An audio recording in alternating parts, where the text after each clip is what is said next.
আসসালামু আলাইকুম। আশা করি সবাই অনেক ভালো আছেন।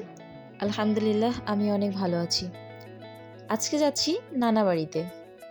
নানা বাড়ি এই শব্দটা শুনলেই মনে হয় যেন শৈশব নিজে হেঁটে আসে।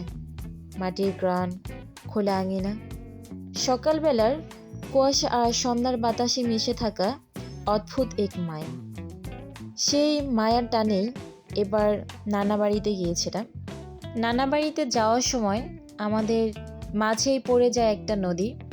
নদীটা হচ্ছে ভীষণ বড়, কিন্তু এখন পানি না থাকাতে অনেকটা শুকিয়ে গেছে, কিন্তু অনেক সুন্দর দেখতে।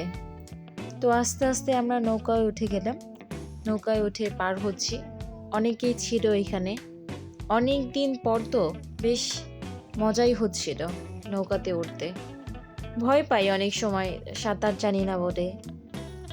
আর আকাশটাকেও এতটা স্নিগ্ধ আর মায়াময় লাগছিল, যেন মনে হচ্ছিল প্রকৃতি যেন আমাকে আলিঙ্গন করছে এবং ডাকছে, আরও কাছে আসো।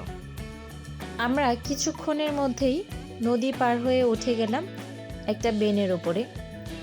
নর্মালি ব্যানেই যাইতে হয়, কারণ অন্য কোনো গাড়ির কোনো অপশনই ছিল না। আর এইদিকে রাস্তা করে এত সুন্দর ছিল, মাশাআল্লাহ।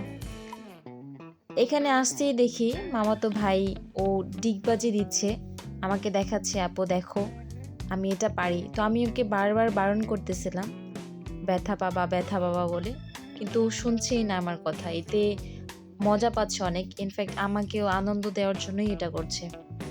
তো ফাইনালি ও এটা শেষ করলো, আর আমিও এখান থেকে চলে আসলাম নানুর সাথে চাউল ভাঙাতে। কারণ পিঠা বানানোর জন্য বেশ কিছু গুঁড়ির প্রয়োজন। আর নানা বাসাতে আসছি, পিঠা খাবো না, তাও আবার শীতের সময়, তা কখনো হয় নাকি? এই দেখুন কত সুন্দর করে ওনারা গুঁড়িটাকে তৈরি করছে মেশিনের মাধ্যমে।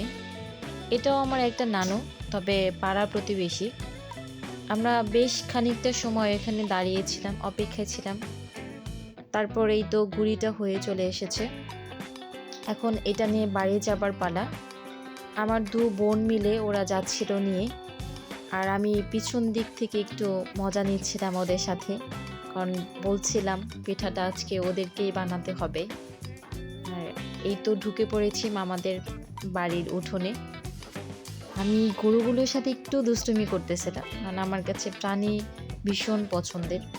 গরুটা আমাকে ভয় দেখাচ্ছে, নিজেও ভয় পেয়েছে হুট করে ডাক দেওয়াতে। এটা আমার নানু বাসা। চলে আসছি খুব তাড়াতাড়ি, এখন পিঠা বানানোর সময়। তো মামি আর আমার ছোট ভাই মিলে ওরা তৈরি করছে ভাপা পিঠা। এত লোভনীয়, এত সুস্বাদু ছিল খেতে, মনে হচ্ছে এখন যেন আবার নতুন করে খাই, খেতে ইচ্ছে করছে ভীষণ। আসলে নানা বাড়িতে এরকম ভীষণ আদর এবং ভালোবাসায় মোড়ানো। তো মামি আমাকে বারবার বলছে আমি যেন একটু খেয়ে দেখি কেমন হয়েছে। আমি না আবার গরম পিঠা খেতে পারি না।